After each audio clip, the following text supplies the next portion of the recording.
sa tingin ko, pinakamalaking problema ng Pilipinas ay hindi korupsyon sa gobyerno, kung hindi ang oligarkiya. Ano yung magandang legasiya ni PRRD sa bansa? It was that yung ibang mga untouchable na negosyante sa Pilipinas ay sa panahon niya sumuporta sa mga programa ng gobyerno, nagbayad ng buwis at hindi gumawa ng mga matagal nilang maling ginagawa. Mga banateros, makikita nyo naman, kami may listahan. May listahan. Siya wala. Siya wala. Antindi. Dalawang oras, magdadalawang oras na nating kinakausap si Congressman Leviste, kinigisa. Pero you're really consistent kung ano yung mga sagot mo. Wala ka naman listahan, pero nakikita namin na talagang parehas yung mga sagot mo. So, dito ko nararamdaman yung genuinity ng mga information na nanggagaling kay Congressman Leviste. Actually, kuya, may nakikita ko sa kanya, 20 years from now, presidente na to. Nako. 20 years from now. Eh, yun din ang sinabi ni Na ano ko PRRD eh, eh. ano ka? Ginaya mo lang kita, tatay, di ko Speaking of PRRD, Sinabi niya yun eh. may nagsasabi na nag-OJT ka daw kay PRRD. Ano mo nga, kwento mo nga yan.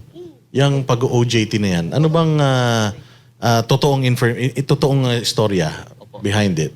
Unang-una po, I wish na tatagal pa ang buhay ko ng 20 years, pero sa dami kong mga naging kaaway na sa last few months lang, I'm not sure what the future holds for me. Congressman, ang mga I think marami naman mga Pilipino na kuya, susuporta talaga sa'yo. Pero inisip ko lang kung 6 na buwan, ganitong karami na nga akong mga bagong kaaway. Paano kaya sa mga susunod pang mga taon, di ba?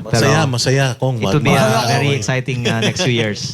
But I spent time in Davao in 2013 and it was eye-opening because I also had the chance to ask then Mayor PRRD sa napatunayan niya sa Davao sa suporta ng public sa kanya, bakit hindi siya tumakbo sa national? At actually, ang sagot niya at that time was baka aawayan daw siya ni De Lima, who was then Secretary of Justice. At in more broad terms, sabi niya na the country is not yet ready for a leader like him on the national stage.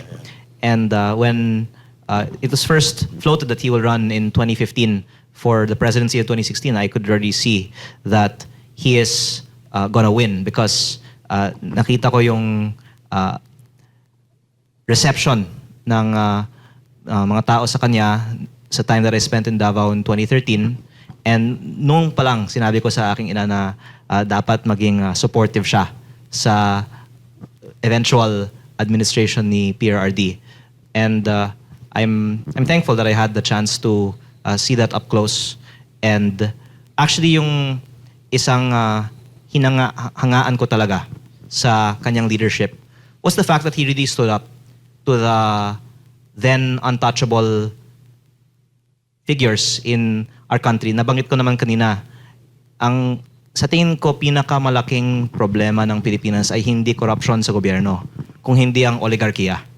At kung pwede kong ipaliwanag sa ating mga kaibigan na hindi naman DDS, ano yung magandang legasiya ni PRRD sa bansa?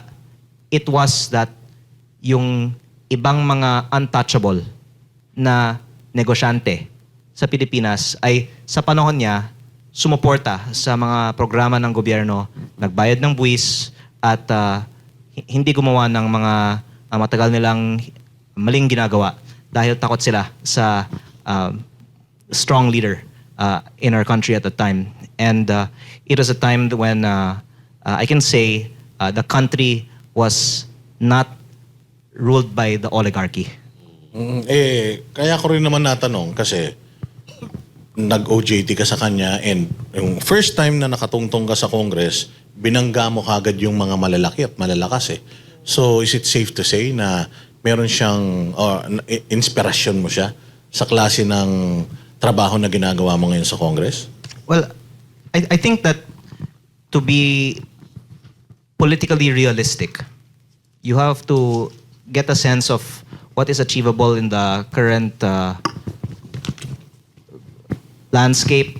And the fact that is really driving things now is that the majority of Filipinos, according to surveys, maybe up to 80% of Filipinos are unsatisfied with the current state of the country. So, kung long shot ang mga pinapanawagan natin ngayon, then mas mahirap na bumangga sa way things are.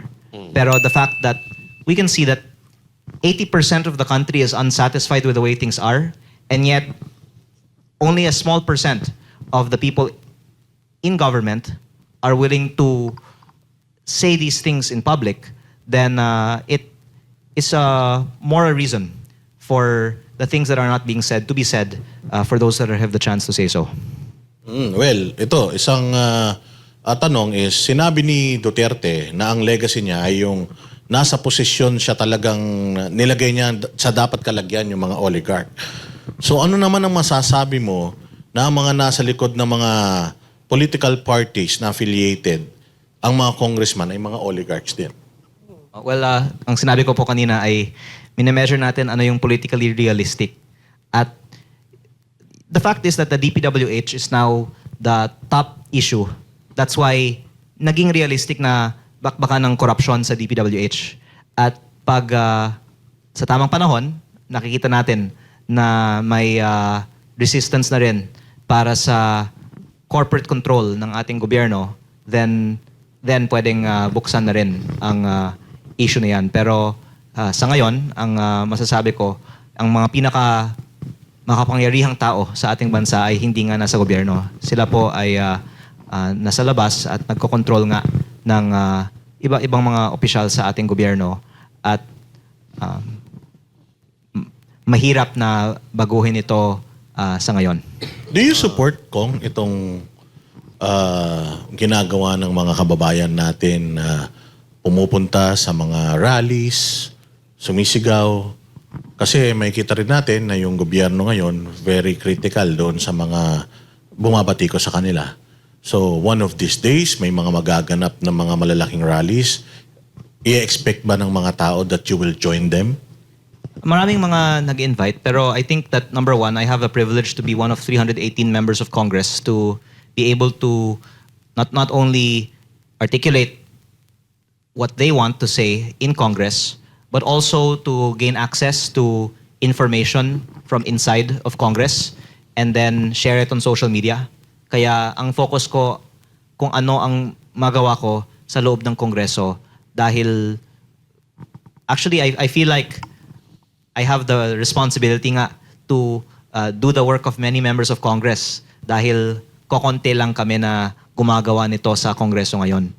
Pero to the extent of sharing my views, I think social media is actually effective platform, because through shows like yours, mas marami ang makapanood kaysa sa mga live events. Pero yung pinaka-importanting role that I can see myself playing is to gather evidence of what's happening on the inside and share it with people on social media.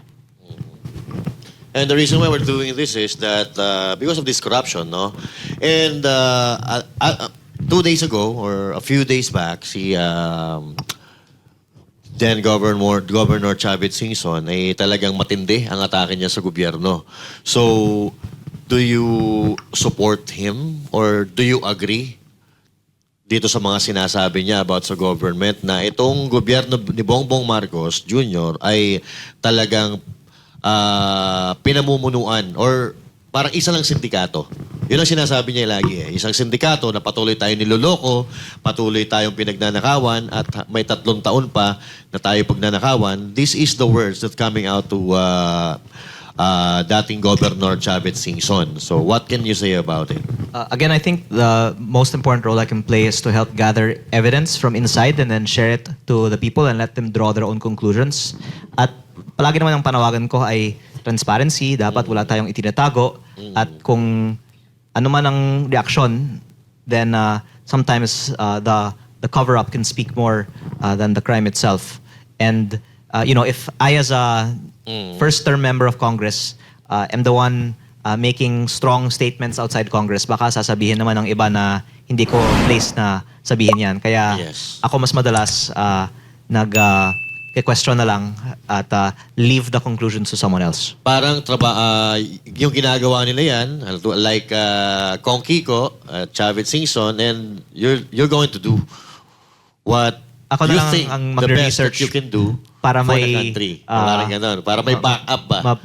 Magkakasupport sa kanila. ang Pero tanong ko, si Gov Chavit naman po ay maybe 60 years na in politics. Yes. Kaya he earned the right to say what he does. And dapat naman respetuhan ng buong bansa kahit na yung mga hindi nag-agree sa kanya ng mga pahayag galing sa kanya dahil siya naman ay ang senior sa atin. kanina I have a question. Kung ito bang ginagawa mo ngayon is, are you going to do this until the end? Hanggat sa mapanagot yung mga mastermind or hanggat sa mawala ang korupsyon sa Pilipinas? Are you going to stand what you're doing right now up until the end? I will keep doing it because, as I said a while ago, the fundamentals are the reason why most people are quiet, I think, is because dependent sila sa kanilang budget. Yes. At the fact na hindi ako dependent sa aking budget is what allows me to say this all.